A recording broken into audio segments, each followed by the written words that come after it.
round dinosaur, but not like a car. And the balls, the round ball wheels, they camouflage the steering in a way that a normal tire would show it. Because here we steer, it's basically just steer rear axle, front axle, parallel going forward. But with these round balls, you don't see something that is, especially when the carrossery is over, it's always camouflage there. And that's what the idea, and the guys have thought about lighting the wheels much later. Light up the wheels. The next thing is, that's basically ball, like tire, it has a very small impact. It's the smallest you can have. It's more in spot. And that is respect to nature. So if you move over, not a street, but if you move over forest ground or green areas, Please give it up for John Landau and Gordon Wagner.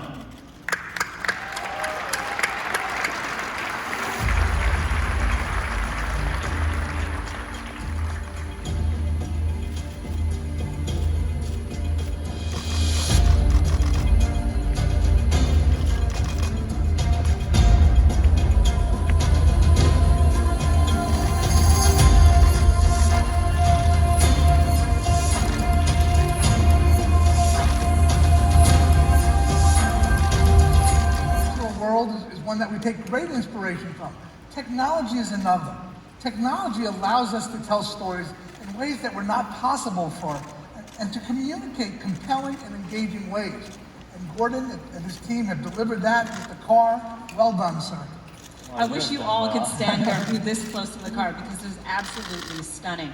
So Gordon, one of the challenges for you is because Mercedes-Benz is known for luxury, how do you figure that into the design of the show car?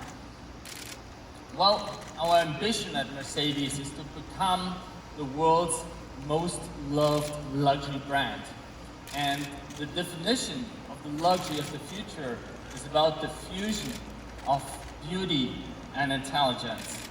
So therefore, the AVTR vision embodies that redefinition of luxury by combining the beauty of nature with the responsibility of sustainable luxury for our planet.